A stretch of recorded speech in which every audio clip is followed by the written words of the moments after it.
Everyone, welcome to our channel educatory institute. ये हमारा lecture number 6 है सॉल्यूशंस का, class 12th chemistry. Last class में हमने आइडियल और नॉन आइडियल सॉल्यूशन को स्टडी किया था।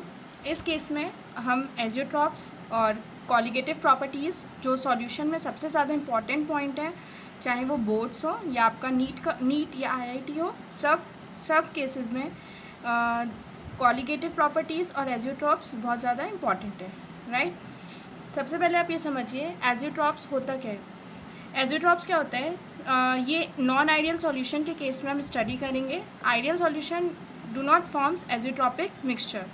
अब होता क्या है, आपने जैसे अभी पीछे पढ़ा था आइडियल और नॉन आइडियल सॉल्यूशन, जिस केस में अगर मैं दोनों लिक्विड्स लेती हूँ, सॉल्यूट और सॉल्वेंट, और दोनों ही वॉलेटाइल हो, दोनों वेपर्स में कन्वर्ट हो जाता है, और नॉन आइडियल हो, ठीक है। तो उस केस में हम जब दोनों आप ऐसे समझिए, दोनों लिक्विड्स हैं, सॉल्यूट और सॉल्वेंट A+B, जब ये वेपर्स में कन्वर्ट होगा तो दोनों वॉलेटाइल हैं, तो दोनों A हो चाहे B हो, दोनों ही वेपर्स बनाएगा, ठीक है।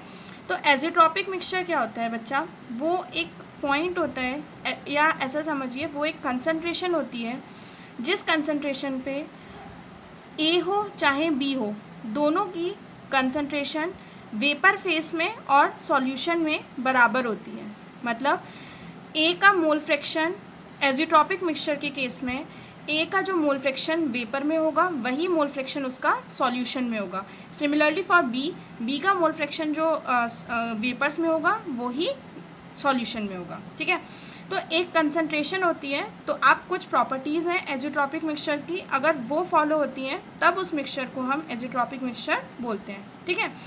तो फिक्स्ड सॉल्यूशन में क्या क्या कैरेक्टरिस्टिक्स होनी चाहिए, सबसे पहला फिक्स कॉम्पोजिशन, जैसे अभी मैं बताऊंगी आपको पॉजिटिव और नेगेटिव एजियोट्रॉपिक मिक्सचर। तो फिक्स्ड कॉम्पोजिशन है, बॉइलिंग पॉइंट कांस्टेंट रहेगा एजियोट्रॉपिक मिक्सचर का, मतलब कांस्टेंट बॉइलिंग पॉइंट पे दोनों के वेपर्स एक साथ बनेंगे, ठीक है। हम किसी भी कंपोनेंट को फ्रैक्शनल डिस्टिलेशन से सेपरेट नहीं कर सकते एजियोट्रॉपिक कंडीशन के केस में। अब आप समझिए फ्रैक्शनल डिस्टिलेशन क्या होता है। अगर कोई दो लिक्विड्स हैं जिनके बॉइलिंग पॉइंट में ज़्यादा डिफरेंस नहीं होता, 25 केल्विन से कम का डिफरेंस होता है, एक का 100 है और दूसरे का 78, तो बहुत कम बॉइलिंग पॉइंट में डिफरेंस है। तो इस केस में जब हम इनका सेपरेशन करते हैं तो कुछ फ्रैक्शनेटिंग कॉलम्स भी होते हैं, जिनकी हेल्प से हम फ्रैक्शनल डिस्टिलेशन करते हैं, ठीक है। तो धीरे धीरे एक के वेपर्स बनता जाता है और उसको हम लोग अलग दूसरे जार में कलेक्ट करते जाते हैं, ठीक है। फ्रैक्शनेटिंग कॉलम यूज़ होता है फ्रैक्शनल डिस्टिलेशन में, ये नॉर्मल डिस्टिलेशन से अलग होता है। दोनों केसेस में मोल फ्रैक्शन सॉल्यूट और सॉल्वेंट का बराबर रहेगा। जैसे आप समझिए A और B एक सॉल्यूट है और एक सॉल्वेंट है, दोनों ही लिक्विड्स हैं, तो मोल फ्रैक्शन A का सॉल्यूशन के अंदर और वेपर फेस में दोनों में बराबर होगा। सिमिलरली B का भी मोल फ्रैक्शन सॉल्यूशन में और मोल फ्रैक्शन वेपर फेस में बराबर होगा, ठीक है। और दोनों एक ही टेम्परेचर पे बॉईल करेंगे, तभी हम उनको सेपरेट नहीं कर सकते। जैसे आप देखिए यहाँ पे अगर बॉइलिंग पॉइंट में डिफरेंस है तो हम उनको सेपरेट कर सकते हैं, लेकिन एजियोट्रॉपिक मिक्सचर क्या होता है, एक ही कांस्टेंट टेम्परेचर पे बॉईल करता है, तो दोनों को सेपरेट करना बहुत ज़्यादा डिफिकल्ट है फ्रैक्शनल डिस्टिलेशन से। अब देखिए हम लोग जैसे राउल्ट्स लॉ के अकॉर्डिंग पढ़ते हैं, दो तरह के सॉल्यूशन पढ़ते हैं, एक पॉजिटिव डेविएशन शो करता है और एक नेगेटिव डेविएशन। मैंने एक बहुत शॉर्ट में आपको एक्सप्लेन करने की कोशिश करी है। दो तरह के एजियोट्रॉप्स पढ़ेंगे, मिनिमम बॉइलिंग एजियोट्रॉप्स और मैक्सिमम बॉइलिंग। मिनिमम बॉइलिंग का मतलब है जो बॉइलिंग पॉइंट होगा वो मिनिमम हो जाएगा और मैक्सिमम में बॉइलिंग पॉइंट बढ़ जाएगा अपने कॉन्स्टिट्यूएंट के रिस्पेक्ट में। जैसे फिक्स कॉम्पोजिशन लीजिए आप, 94.4% इथेनॉल है और 4.6% वाटर है। हम इसको लमसम 95% और 5% बोल सकते हैं। ये फिक्स कॉम्पोजिशन पे जो इथेनॉल और वाटर होगा, वो उनको सेपरेट करना बहुत ज़्यादा डिफ़िकल्ट होगा। इस कॉम्पोजिशन पे वो सेम टेम्परेचर पे बॉईल होंगे, एक ही टेम्परेचर पे बॉईल होंगे, और वो आप ग्राफ की मदद से समझिए। जैसे मैंने बताया था पॉजिटिव डेविएशन में आप लोग सब पढ़ते हैं, जैसे ये अगर स्ट्रेट लाइन हम लोग बोलते हैं तो ये आइडियल के केस में होता है। आप लोग को ध्यान होगा टोटल वेपर प्रेशर सॉल्यूशन का पॉजिटिव डेविएशन के केस में हम लोग इस तरह बनाते थे, राइट। अब होता क्या है बच्चा, जब यहाँ पे मोल बिल्कुल सिमिलर है, पीछे जैसे आइडियल नॉन आइडियल के केस में पढ़ा था, तो यहाँ वेपर प्रेशर है, यहाँ मोल फ्रैक्शन है। यहाँ इथेनॉल का मोल फ्रैक्शन 1 है, वाटर का 0, यहाँ वाटर का 1, इथेनॉल का 0। तो देखिए आप जैसे जैसे हम लोग मतलब लेफ़्ट टू राइट मूव करेंगे तो मोल फ्रैक्शन वाटर बढ़ता जा रहा है, इथेनॉल कम होता जाएगा। ठीक है, तो ये जो कंसंट्रेशन है, ये जो पॉइंट बनाया है, ठीक है, इस पॉइंट पे क्या है, यहाँ पर जो कंसंट्रेशन है दोनों की, इथेनॉल और वाटर की, जो फिक्स है, इस कंसंट्रेशन पे जो इथेनॉल और वाटर है ये एजियोट्रॉपिक मिक्सचर फॉर्म कर रहे हैं। ठीक है, अब ये जो एजियोट्रॉपिक मिक्सचर है इस केस में, यहाँ पर क्या होगा, यहाँ पर एक कांस्टेंट बॉइलिंग पॉइंट पे इथेनॉल और वाटर बॉईल होगा, राइट। अब आप इसको टेम्परेचर के अकॉर्डिंग समझिए। टेम्परेचर के अकॉर्डिंग देखिए, इथेनॉल का जो बॉइलिंग पॉइंट होता है वो 351.5 केल्विन होता है, और प्योर वाटर का आप लोग सब जानते हैं बॉइलिंग पॉइंट 373 केल्विन है। तो प्योर वाटर के केस में बॉइलिंग पॉइंट यहाँ पर रीच करेगा और इथेनॉल के केस में यहाँ पर है, राइट। अब पॉजिटिव डेविएशन के केस में इसको इस तरह हम नीचे लेकर आए, और नीचे ये जो पॉइंट होगा, अब देखिए दोनों जो ये एजियोट्रॉपिक मिक्सचर है, अब दोनों का जो मिक्सचर है उसका बॉइलिंग पॉइंट अब 351 केल्विन है, दोनों से कम है, इसीलिए इसको मिनिमम बॉइलिंग पॉइंट एजियोट्रॉप बोला गया है, राइट। तो ये जो टेम्परेचर है, इस टेम्परेचर पे दोनों एक साथ बॉईल होगा और एजियोट्रॉपिक मिक्सचर फॉर्म कर रहे हैं, राइट। दोनों से कम है इसीलिए मिनिमम बोल दिया है। सिमिलर आप मैक्सिमम के केस में समझिए, मैक्सिमम एजियोट्रॉप कौन बनाता है, जो नेगेटिव डेविएशन शो करता है, और मिनिमम वाला जो पॉजिटिव डेविएशन शो करता है। आप लोग देख रहे थे यहाँ पॉजिटिव डेविएशन है और यहाँ पे नेगेटिव डेविएशन है। तो नेगेटिव डेविएशन में बेटा जैसे हम लोग लास्ट क्लास में बनाया था non ideal solution showing negative deviation, तो ग्राफ इस तरह नीचे जाता हुआ बनाया था हम लोगों ने। इसी तरह बच्चा अगर हम नाइट्रिक एसिड 68% नाइट्रिक एसिड और 32% वाटर लेते हैं, तो इस केस में क्या होगा, जो ये टेम्परेचर इस कंसंट्रेशन पे ये एजियोट्रॉपिक मिक्सचर फॉर्म कर रहा है, और ये जो टेम्परेचर होगा, अगर इसके करस्पॉन्ड में टेम्परेचर बनाऊंगी टेम्परेचर का ग्राफ, तो नाइट्रिक एसिड का बॉइलिंग पॉइंट 359 केल्विन है और वाटर का 373 केल्विन। तो इसको जैसे जो 393 दोनों से ज़्यादा टेम्परेचर है, तो 393.5 केल्विन ये जो 68% नाइट्रिक एसिड और 32% वाटर का जो मिक्सचर है, ये जो कंसंट्रेशन है, इस कंसंट्रेशन पे मैक्सिमम एजियोट्रॉपिक मिक्सचर फॉर्म हो रहा है और मैक्सिमम बॉइलिंग पॉइंट है, दोनों से ज़्यादा है, तो यहाँ पर maximum boiling point azeotropic mixture form हो रहा है। मतलब दो एजियोट्रॉपिक मिक्सचर पड़ा, मिनिमम और maximum. Minimum boiling azeotropic mixture जो पॉजिटिव डेविएशन शो करता है, नॉन आइडियल सॉल्यूशन वो फॉर्म करते हैं, और मैक्सिमम बॉइलिंग एजियोट्रॉपिक मिक्सचर वो नॉन आइडियल सॉल्यूशन फॉर्म करता है जो कि नेगेटिव डेविएशन शो करता है राउल्ट्स लॉ के अकॉर्डिंग, राइट। अब मैं थोड़ी सी आपको कॉलिगेटिव प्रॉपर्टीज़ के बारे में बताती हूँ। सबसे पहले आप ये समझिए कॉलिगेटिव प्रॉपर्टी आई कहाँ से है। कॉलिगेटिव का मतलब क्या है, कॉलिगेटिव एक लैटिन वर्ड से आया है को-लीगेयर। को-लीगेयर, को का मतलब है टुगेदर और लाइगेयर का मतलब है बाइंड, तो यहाँ से कॉलिगेटिव वर्ड आया है। तो कॉलिगेटिव प्रॉपर्टीज सबसे पहले आप ये समझिए, ये वो प्रॉपर्टीज़ होती हैं जो नंबर ऑफ पार्टिकल्स पे डिपेंड करती हैं। नंबर पे उनकी उनके नेचर पे डिपेंड नहीं कर रही है, उनके नंबर पे डिपेंड करती है। तो वो प्रॉपर्टीज़ सॉल्यूशन की जो सॉल्यूट के सॉल्यूशन में दो पार्ट है, सॉल्यूट और सॉल्वेंट। तो the properties which depends on the number of particles of the solute, not on the nature of solute particles, are known as colligative properties. तो 4 colligative properties हम लोग पढ़ेंगे। ये डेफिनेशन आप लोग देखिए, the properties which depend only on number of solute particles but not on nature of solute are known as colligative property. तो हम लोग 4 कॉलिगेटिव प्रॉपर्टीज़ पढ़ेंगे। Relative lowering in vapour pressure, जिसको RLVP भी बोल दिया जाता है, elevation and boiling point, depression and freezing point, osmotic pressure. ये 4 कॉलिगेटिव प्रॉपर्टीज़ हैं जो सॉल्यूट के पार्टिकल्स के नंबर पे डिपेंड करेंगी। अब हम सबसे पहले पढ़ते हैं relative lowering in vapour pressure.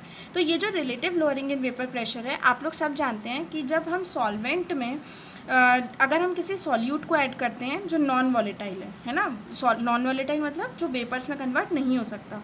तो अगर हम किसी सॉल्वेंट में कोई नॉन वॉलेटाइल सॉल्यूट को ऐड करते हैं तो बेटा उस केस में जो वेपर प्रेशर होता है वो कम हो जाता है। जो प्योर सॉल्वेंट के केस में सॉल्यूशन का जो वेपर प्रेशर होगा वो कम हो जाएगा, राइट।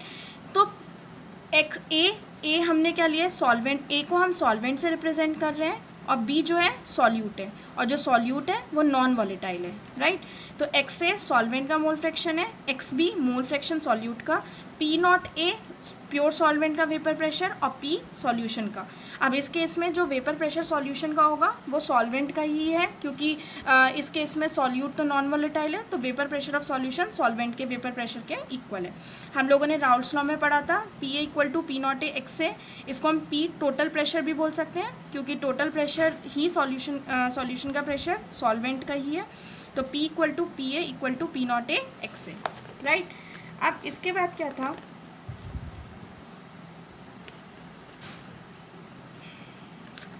इसके बाद लोअरिंग अगर हम बोलते हैं वेपर प्रेशर की, तो लोअरिंग इन वेपर प्रेशर हम लोग डेल्टा पी ए से रिप्रेजेंट कर रहे हैं, P naught A pure solvent का और पी ए सॉल्यूशन का। तो हायर माइनस लोअर करेंगे तो delta P A lowering in vapour pressure है, राइट। अब इसको पी ए को हम पी नॉट ए एक्स ए से लिख सकते हैं, एक्स ए 1 माइनस एक्स बी, क्योंकि एक्स ए प्लस एक्स बी 1 के बराबर होते हैं, तो एक्स ए को 1 माइनस एक्स बी लिख सकते हैं। तो यहाँ से हम लोग मोल एक्स बी निकल जाएगा, mole fraction of solute, P naught A minus P A upon P naught ए। इस फॉर्मूले को आप मेमोराइज करिएगा, क्योंकि ये एज इट इज़ न्यूमेरिकल्स में यूज़ होगा, राइट। तो अगर हम रिलेटिव की बात करें तो ये रिलेटिव है। देखिए ये तो चेंज है P naught A minus P A upon जो ओरिजिनल है, इसको रिलेटिव टर्म दिया जाता है। तो relative lowering of vapour pressure colligative क्यों है, क्योंकि ये सॉल्यूट के मोल फ्रैक्शन पे डिपेंड कर रही है, राइट। तो सॉल्यूट के नंबर ऑफ पार्टिकल्स पे डिपेंड कर रही है, क्योंकि मोल फ्रैक्शन मोल्स पे डिपेंड करता है और मोल्स नंबर ऑफ पार्टिकल्स पे, राइट। तो इनडायरेक्टली ये जो relative lowering in vapour pressure है ये सॉल्यूट के नंबर ऑफ पार्टिकल्स पे डिपेंड कर रहा है, that's why it is a colligative property. अब हमें मोलर मास डिटरमाइन करना है, तो बहुत ईजी है मोलर मास को डिटरमाइन करना। तो ये हम लोगों ने अभी ऊपर फॉर्मूला पढ़ा था, WA और WB सॉल्वेंट और सॉल्यूट का वेट है। तो आप लोग जानते हैं कि मोल फ्रैक्शन को हम लोग क्या लिख सकते हैं, मोल्स ऑफ, जिसका B है तो moles of solute upon total number of moles, ये डिवाइड का साइन है बेटा, तो moles of solute upon total number of moles of solution, A solvent B solute, ठीक है। तो अगर यहाँ पर देखें कि ये जो राउल्ट्स लॉ हम लगा रहे हैं ये हम वेरी डाइल्यूट सॉल्यूशन के लिए लगाते हैं, राइट। तो इस केस में बच्चा हम सॉल्यूट के जो नंबर ऑफ मोल्स हैं, number of moles mass upon molar mass होता है, तो नंबर ऑफ मोल्स जो सॉल्वेंट के हैं वो बहुत ज़्यादा कम होंगे number of moles of solute के कम है सॉल्वेंट के कंपैरिजन में। तो हम टोटल नंबर ऑफ जो सॉल्यूशन के मोल्स हैं वो सॉल्वेंट के अकॉर्डिंग बराबर लिख सकते हैं लमसम, बिकॉज सॉल्यूट के मोल्स बहुत कम है क्योंकि ये डाइल्यूट सॉल्यूशन है, राइट। तो यहाँ पर बच्चा जो हम लोगों ने इक्वेशन 1 पीछे हम लोगों ने जो बनाया था बेटा, ये वाली इक्वेशन है, ये इक्वेशन नंबर 1 है आपकी।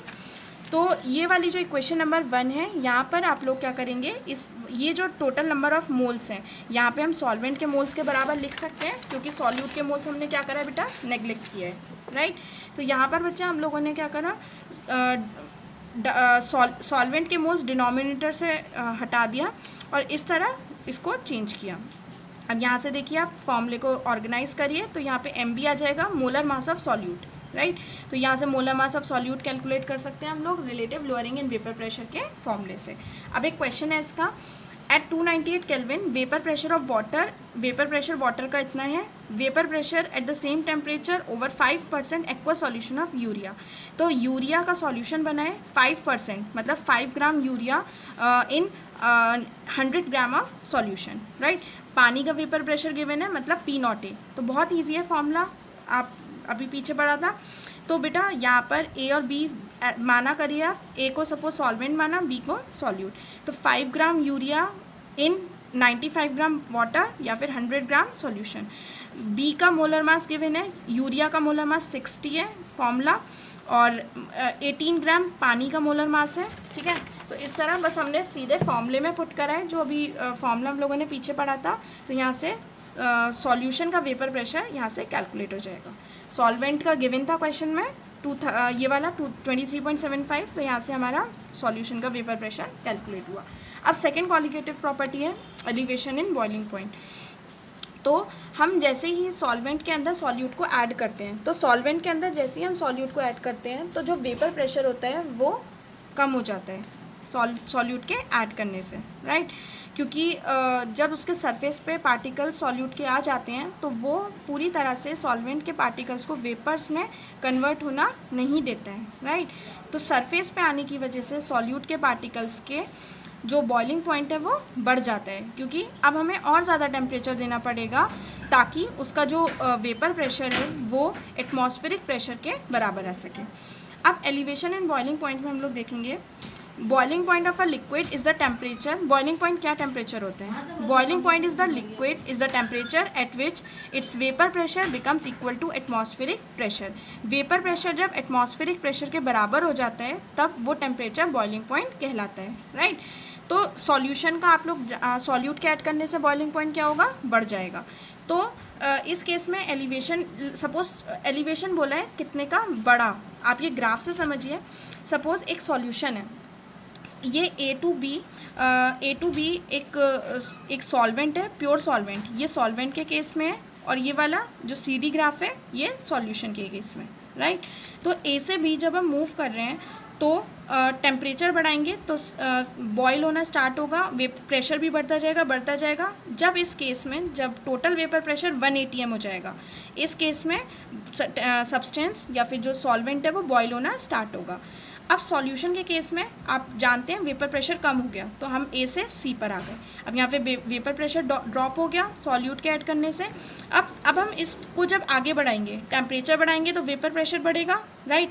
जैसे जैसे हम टेम्परेचर बढ़ाएंगे ज़्यादा से ज़्यादा वेपर्स बनेंगे।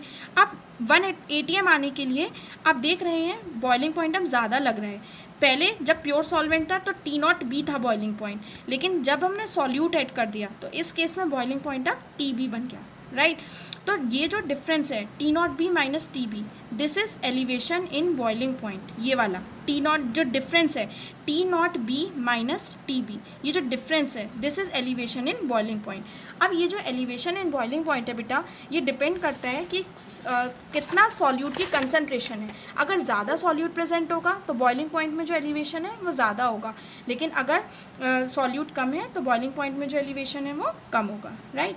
तो इनडायरेक्टली आप ऐसे समझिए जो एलिवेशन इन बॉइलिंग पॉइंट है जिसको डेल्टा TB से रिप्रेजेंट किया है, डेल्टा TB बेटा यहाँ T0B माइनस TB होगा, क्योंकि हम हायर में से लोअर माइनस करते हैं। तो T0B माइनस TB तो वो डायरेक्टली प्रोपोर्शनल है कंसंट्रेशन के, सॉल्यूट की कंसंट्रेशन के। और इस केस में हमने कंसंट्रेशन टर्म जो यूज़ करी है वो मोलैरिटी है, बिकॉज मोलैलिटी जो है, मोलैलिटी यूज़ करिए बेटा क्योंकि मोलैलिटी टेम्परेचर इंडिपेंडेंट होती है। तो मोलैलिटी यहाँ पे यूज़ कर रहे हैं हम लोग। तो डेल्टा TB का फॉर्मूला है डायरेक्टली प्रोपोर्शनल टू मोलैलिटी या फिर KBM, प्रोपोर्शनैलिटी का साइन हटा के KB लगाया। तो delta TB equal to KBM। KB को हम लोग बोलते हैं molar boiling point elevation constant या फिर मोलर बॉइलिंग पॉइंट कांस्टेंट या फिर इबिलियोस्कोपिक कांस्टेंट। अगर मैं यहाँ पे मोलैलिटी 1 बोल दूँ तो डेल्टा TB किसके बराबर हो जाएगा? KB के बराबर। तो KB की अगर मैं डिफाइन करूँ तो KB वो डिफरेंस इन टेम्परेचर है, right. KB is difference in that temperature जब हम मोलर कंसनट्रेशन कितना लेते हैं? 1। तो KB is defined as the elevation in boiling point for 1 molar solution means 1 gram mole in 1000 gram या 1 kg of solvent। क्योंकि molality का फॉर्मूला क्या होता है? Number of moles of solute upon mass of solvent in kg, right. तो delta TB KB के बराबर कब है? जब मोलैलिटी कितनी है? 1, ठीक है। अब सेम हम मोलर मास अगर कैलकुलेट करेंगे तो यहाँ पर मोलैलिटी का जो फॉर्मूला है तो moles of solute upon mass of solvent in kg होता है, तो ग्राम में कन्वर्ट करेंगे तो 1000 ऊपर चला जाएगा। तो यहाँ पे बेटा हम लोग B को हमने सॉल्यूट माना है और A को सॉल्वेंट। तो मोलैलिटी का number of moles of solute upon mass of solvent in kg, तो mass of solvent WA upon 1000। और मोल्स को किस तरह लिखते हैं? Mass upon molar mass. तो WB mass of solute upon MB क्या है? Mass of molar mass of solute. तो डेल्टा TB वैल्यूज पुट करी यहाँ पे 1000 से कन्वर्ट, ये कन्वर्जन फैक्टर है ग्राम को kg में, राइट। तो मोलर मास यहाँ से आप रीअरेंज करिए, MB ऊपर चला जाएगा, TB नीचे आ जाएगा डेल्टा TB। तो ये फॉर्मूला है मोलर मास ऑफ सॉल्यूट को कैलकुलेट करने का। अब नेक्स्ट आता है डिप्रेशन इन फ्रीजिंग पॉइंट। तो डिप्रेशन इन फ्रीजिंग पॉइंट, ये जो थर्ड कॉलिगेटिव प्रॉपर्टी है ये डिपेंड करती है हमारा हम लोग इस लेक्चर में आज इतना ही पढ़ते हैं क्योंकि टाइम ज़्यादा हो गया है। तो आप यहाँ तक पढ़िए और इस लेक्चर को प्लीज़ आप शेयर करिए, लाइक करिए और हमारे चैनल को सब्सक्राइब करिए। Thank you so much, bye bye.